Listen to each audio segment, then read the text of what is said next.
국민의힘 박준태 의원입니다. 대법관 후보자라는 영예로운 자리에 오신 것을 축하드립니다. 감사합니다. 사회 변화의 흐름을 읽는 통찰이 담긴 판결을 기대하고 특히 소수자나 사회적 약자에 대한 충분한 배려심을 발휘해 주실 것으로 기대하고 또 그렇게 당부드립니다. 대법관 후보까지 오신 분들은 신상에 대해서는 큰 문제가 없는 경우가 대부분입니다. 이례적으로 몇 가지 좀 지적이 있어서 제가 여쭤봅니다.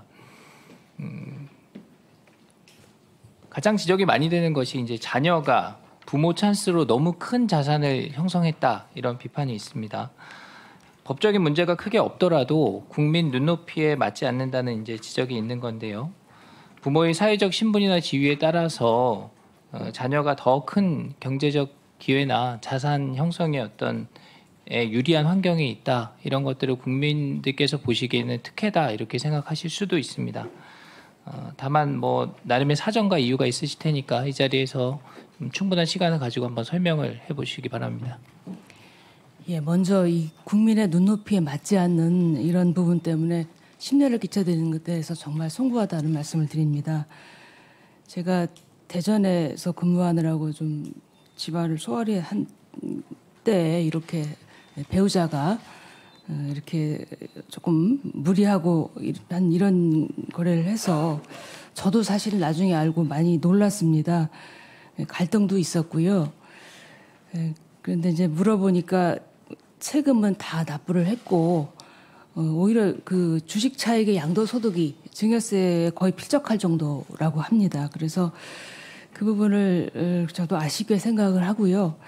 그래서 원망도 많이 했습니다. 사실은 저한테 이렇게 중요한 시기에 이런 일로 이렇게 심려를 끼쳐드리는 거에 대해서 정말 원망도 많이 하고 송구스럽기도 한데 남편은 남편대로 저보다 좀 나이도 많고 건강도 안 좋습니다. 그래서 그 계약할 무렵에 큰 시술도 받았고요. 그리고 또 재발을 하고 하게 돼서 자기 딴에는 아마 늦게 본 딸 자식에 대해서 뭔가 이렇게 경제적으로 자립 기반을 마련해 준다는 마음에 조급해서 이렇게 좀 이런 잘못을 한 것 같습니다. 그 부분에 대해서 정말 송구스럽게 생각을 하고 저희가 앞으로 이런 부분을 잘 해결하고 좀 뭐랄까요 국민들께 좀 눈높이에 맞는 이런 자세로 살아갈 수 있도록 더욱 노력하겠습니다.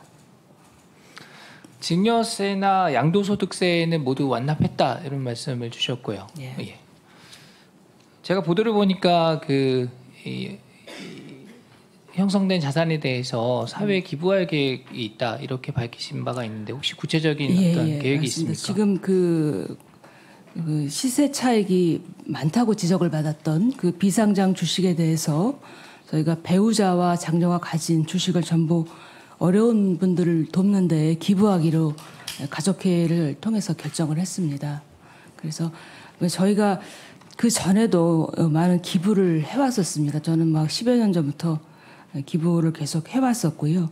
그리고 최근에 또 그런 부분들에 대해서 더 추가적 기부를 했었는데 이번에 다시 어떤 여러 가지 그런 문제들에 대한 것을 계기로 조금 더 이 부분에 대해서는 더 사회에 환원하기로 그렇게 결정을 했습니다. 네, 그 비판을 받는 문제에 대해서 그 바로잡으려고 하시는 그 노력은 의미 있게 생각을 합니다. 앞으로 대법관이 되시면 더욱 철저하게 이런 부분에 대한 관리를 해주시기 바랍니다. 예, 명심하겠습니다. 네, 그 자료 한번 보시겠습니다. 제가 몇 가지 사회적인 이슈와 또 사법행정 관련한 정책 이슈 빠르게 좀 확인하겠습니다. 다음 장이요. 예, 법관 탄핵 소추안 발의 사례 이렇게 되어 있는데요. 민주당 주도로 2번의 탄핵 시도가 있었고 모두 이제 무의에 그쳤습니다. 다음 장. 최근에 이 판사 탄핵을 암시하는 발언들이 좀 있었습니다. 참고로 검사에 대한 탄핵 소추안은 국회에 몇 건 발의된 것이 있고요. 법관에 대해서는 아직 발의된 내용은 없습니다. 다만 어떤 이런 발언들이 법관의 독립성을 침해하는 위협이 될 수 있다 이런 시각이 있습니다. 후보자의 입장을 간략하게 말씀해 주십시오. 예, 예, 이 탄핵의 권한은 의회의 어떤 고유 권한이라고 볼 수 있겠습니다. 이 고위공직자가 중대한 헌법과 법률 위반이 있을 경우에 탄핵 사유가 있는데 그렇지 아니한 상태에서 탄핵을 소추를 하는 것은 상당히 좀 적절하지 않다고 생각이 되고요. 아마 뭐 말씀을 이렇게 하셔도 실제로 이렇게 탄핵을 하시는 일은 없지 않을까 이렇게 생각을 하고 있습니다. 그런데 그 부분은 탄핵에 관한 권한은 정말 그 중대한 헌법과 법률 위반이 있을 때 절제돼서 사용되어야 하는 것이 아닌가 이 정도 말씀드리겠습니다. 좋습니다. 그 정도 하겠습니다. 다음 장.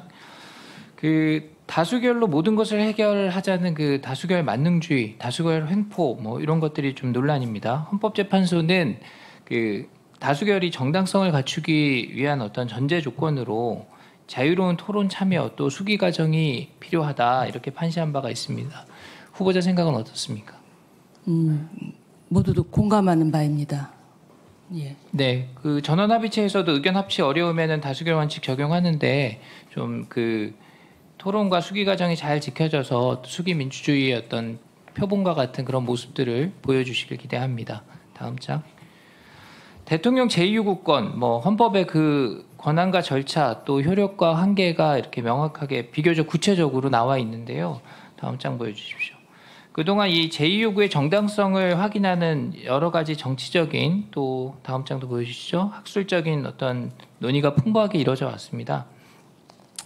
그런데 최근에 이 대통령의 헌법상 권한을 행사하는 데 있어서 이 제2요구를 남발하는 것이 탄핵 사유가 될 수도 있다. 뭐 이런 식의 주장도 있습니다. 여기에 대해서는 어떻게 생각하십니까?